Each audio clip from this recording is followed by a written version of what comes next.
Today, I'm sharing 10 things I wish I knew before bringing baby home.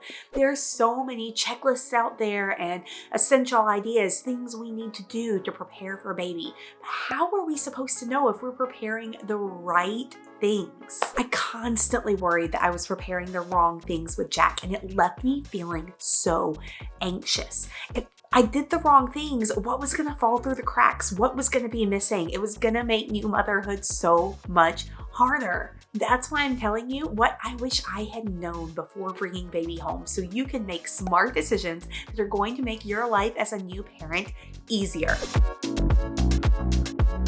I'm Katie Huey Harrison, founder and editor-in-chief of Undefining Motherhood, where we equip moms to do this mom thing your own way. And I am so excited to share with you 10 things that I really wish I had known before bringing home my first baby. So let's get started. First, it is essential to prepare for postpartum.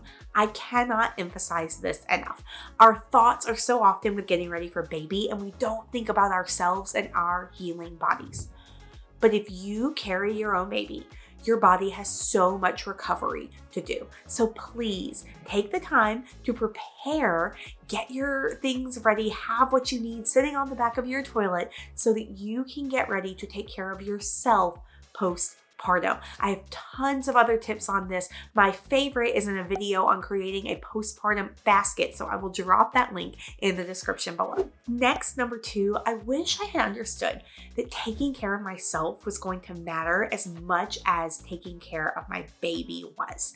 It's really hard for us to imagine how much we need self-care during this postpartum period. And I don't mean self-care like go sit in a bubble bath for a few minutes. I mean, actually taking the time to love and nourish our own bodies, whether that is by asking for help so we can get a little extra sleep, asking for help so someone is bringing us some food because we really need better nourishment, letting things go so that who cares if something's not done perfectly, we're letting ourselves rest more. This is what I mean. I wish I had understood that my perfect house and my perfect everything didn't matter as much as just taking care of myself and helping myself to be the best version of me that I could be, because those early weeks are really hard and you really deserve to rest and, well, okay, you have a new baby, right? You deserve to rest as much as you can. You deserve to let your body heal. You deserve to give yourself some compassion and some grace. And I wish I had understood the importance of that more. And that segues really well into number 4. Number 4, I wish I had known to pick my battles. This becomes a really huge parenting advice later when it comes to like toddler tantrums, but also in those early days, I mean this with my partner, and I also mean with myself. I wish I had known to pick the battles like around my house. So having a clean kitchen in the early weeks of baby's life really was nothing next to the importance of resting when I needed to rest, eating when I needed to eat, spending time with my baby, and just bonding together. The clean kitchen didn't matter. Making sure that pump parts were clean so that I was able to pump milk when I need to, that did matter. But I had a really hard time separating those things. I would say something like, well, I've got to clean the pump parts, and oh my God, look at this kitchen, it's a mess. And I need to clean it while Jack is sleeping, or I need to put him down instead of holding him so I can clean it. And I really wish I'd understood that those priorities were not battles that were worth picking at that particular point for my mental health. Number 5, I wish I had known to say yes every time someone offered help. Instead of someone asking what I needed and me being like, oh, I'm fine. I wish I had known to say, yes, you can bring me lunch. Yes, you can make me a meal. Oh, you're in my house visiting my baby and you're asking me how you can help me. Well, you know what? Actually, could you just take a bag of trash to my trash can outside as you leave? That would really, really help me out. I wish I had known to always, always, always ask for help, because there's so much to do. The list feels never ending. And if you can just get a little assistance, even in the tiniest places, it really does make a huge difference. And number 6 is really related to that. I wish I had known to make a list of running errands and keep it somewhere public. So like if you just want to put it on your refrigerator with a magnet, that's a really great place to do it. I call this a refrigerator task list. Then you can have this recurring list of things that often need to be done: taking out the trash, emptying diaper pails, washing bottles and pump parts, wiping down the kitchen counter, whatever your list looks like. And then you can have it somewhere public. So when someone comes to visit and says, hey, how can I help while I'm here? You can just say, you know what, there's a list on the fridge. If you want to choose something from that, that would be amazing. Because part of the problem with asking for help is that we often don't feel comfortable with it, right? We don't want to tell people, yes, I need your help. Can you please come help me do this thing? We don't want to do that. And so it's a lot easier than if we're giving them the options. If we're just saying, you know what, yeah, there's a list, and if you want to see what's on it and anything you feel able to help me with, I would love it. I would appreciate it. You're giving them the power and control. It's a lot less awkward, but then you're getting help with things that you really actively need. This also can work really well with a partner, honestly, because then if they, say, hey, I see that you're stressed, or I see that you seem tired, like, how can I help you? The mental labor of figuring out how people can help, even the people that we love the most, can be really hard, and it can actually make us frustrated. And that's the kind of question that causes a lot of arguments between partners in those early days with babies. So if that's you, that can even be a place where you can say, you know what, there's a lot to do. Can you just look at the refrigerator list? And then they can go check it out. So I really wish that I had known to have this list. Husband and I created this together when Jack was probably a month old, and it was a complete game changer for us and the way that we communicated and got along. I really wish we'd done that sooner. All right, number 7, I wish that I had prioritized feeding myself. If you've ever been on any of my free master classes, you've read articles that I've written, you've probably heard me tell the story about the time that I was taking care of Jack. I was by myself. I was on maternity leave. Husband was back at work already, and my blood sugar plummeted, and I had to put him down and wake him up and listen to him scream while I ate. And there were a lot of tears from both of us, and it was a mess. And this was a really eye-opening moment for me as a new parent, because I realized how much I had been neglecting myself in order to try to feel like I was taking care of my baby. And it hadn't been necessary to neglect myself to this level. I just hadn't been conscious of, hey, I need to make sure I eat something. So I really wish I had known to just be more aware of that. Whether you're prepping freezer meals ahead of time, people are bringing you food, you're getting snack stations ready around your house, whatever it is, just knowing that you need to be nourished. You can't take care of another human if you can't function because you are starving. So I really wish I had understood the importance of that before, of having things that were easy to grab, that were on hand, that I could get without having to cook or prep or even put baby down. That would have made such a huge, huge difference for me. And number 8 is really closely related to that. I wish I had known to keep easy breakfast food on hand, like really easy breakfast food. I remember my friend Wendy brought me these little breakfast muffins. It was like muffin shaped eggs with bacon and spinach and stuff in them. And I was like, this is brilliant. Why does no one else bring new moms breakfast food?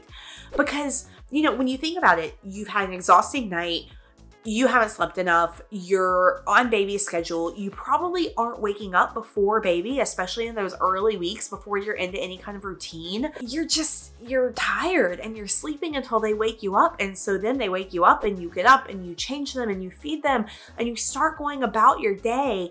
And there's no time in there to say, oh, I need to get something to eat myself. And if you have to make yourself oatmeal or cook some eggs, it's really hard, and often we wait until we've been up for hours before we're able to find anything to eat. So these egg muffins that Wendy made me were just game-changing and really kind of made me realize it doesn't necessarily matter what it is. It's as long as it works for you, right? With Branham, when no one brought me egg muffins, and I hadn't prepared breakfast food ahead of time, which I should have, I just used protein shakes, like shelf-stable protein shakes, and that was great. It worked for me. But having something that you can just grab in the morning and eat, because you're probably not waking up before baby and taking care of your own needs quite yet. You'll get there, but you're probably not doing it for a while. All right, and then for these last two things, I'm going to talk about things that are specific to baby and not you. I tend to focus more on mom because there's so much out there telling us how to take care of babies, and I just think we need to focus more on taking care of moms. But two big things I really, really, really think are essential when it comes to saving yourself time and headache with a new baby. So I do want to mention those things. So this is number 9, by the way, in case you're counting. Say yes to zippers, yes to magnets, no to snaps. Pajamas, clothes, jumpers, rompers, whatever it is that you're buying, no to the snaps. They will become your biggest nemesis. And we don't want that. I love magnets. There are a couple of magnetic pajama companies. My favorite was Magnetic Me with Branham. Love magnets up until about 5 months. And then they start moving and squirming so much that the magnets start to separate. So at that point, I'm a really big fan of zippers. And if you're doing zippers, the double zippers, so that the footies zip up from the bottom, really, really stellar because it lets you not take everything off while doing a diaper change. So yeah, I really love those. And I just learned a really cool way to help with this one. Buy one of everything that baby might have a really strong preference about. Bottles, pacifiers, swaddle types, formula. Buy one of all the different types. Because if you say, oh, I'm going to go with this type of bottle, and you buy a bunch of them, and then your baby won't drink out of them, or doesn't drink out of them well, or spits up a lot when they drink out of them, it's frustrating. And then you also feel like you kind of need to do all the research. That's how I felt. I'm very researchy. That's the reason I love helping moms, is because like I do all the research. And so I know you're getting the well thought out information without having to do it all yourselves. So for me, that meant like, I feel like I have to find the best bottles. I have to learn the best things. And that was really frustrating and really hard. I didn't own any arms up swaddles, and that was the only way Jack would sleep. So at first I just thought he was a terrible sleeper. And then I realized he kept breaking out of his swaddle. He seemed to want his arms up, and someone told me about the Love to Dream little arms up angel swaddle. And so I put him in one of those, and it was like my whole world changed. So having one of all these different types of things, and there's a really cool way to do that. So if you are registering on Babylist has created these things that they call Try It boxes. And Try It boxes come with like one of all the most popular types. So you can get the Try It swaddle box, and you're going to get like one of each of the most popular types of swaddle and swaddle wrap. You're going to get one of the most popular bottles for the bottle one, the most popular pacifiers, diapers.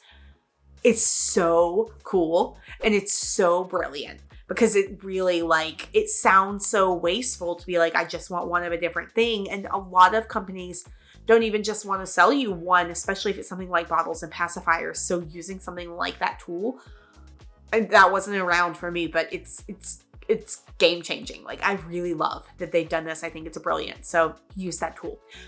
You know what? I'm going to add a quick bonus here. So I guess this is number 11.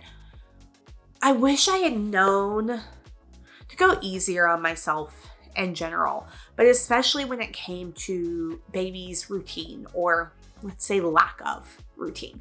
With Jack, I was so set on having a routine with him. I was convinced I was going to ruin him. I was going to spoil him.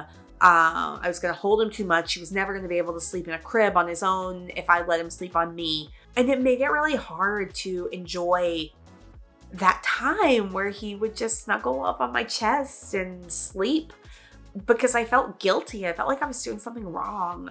Or I felt like I needed to be doing things around my house, and that goes back to the picking your battles one. I just wish I'd known to be easier on myself about that.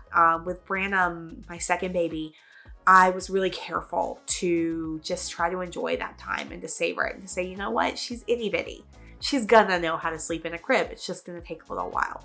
She's gonna know how to do what she needs to do, but I'm gonna love on her and I'm gonna hold her. And I was really able to enjoy that more. And it makes me sad to look back with Jack and realize that I missed that joy, and that my own mindset and beliefs were part of what made it harder. Not the only things that made it harder. I also had postpartum anxiety, and that was a big struggle, and I certainly did not cause that.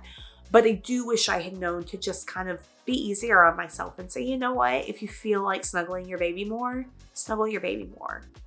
And if you feel like putting your baby down because you're touched out and all you've done is snuggle, put your baby down. Like I really wish I'd known to go easier on myself. So that's my kind of bonus number 11 tip. So I hope you found these tips to be as helpful as I do. There's something cathartic even in just talking to you about them. But if you're wondering now, like, okay, well, that was great, but I wish I'd taken notes. What can I do next? Pop over down in the description below. I'm dropping a link to my free Getting Ready for Baby bundle. It's a quick PDF download, and it has lots of checklists and all the things that you need to know to make sure you're starting in the right places and getting those right things done that are really going to move the needle toward making new motherhood easier for you. Let me know in the comments what you wish you had known, because this is a list we need to expand. We need like a big giant list of all the things we wish we had known to support the new mamas. So let me know that. I'm looking forward to hearing from you. And if you found this content helpful, I'm here every week with my favorite tips and tricks and things that I wish people had told me. So don't forget to subscribe and follow along. Thanks for watching, friend. Bye.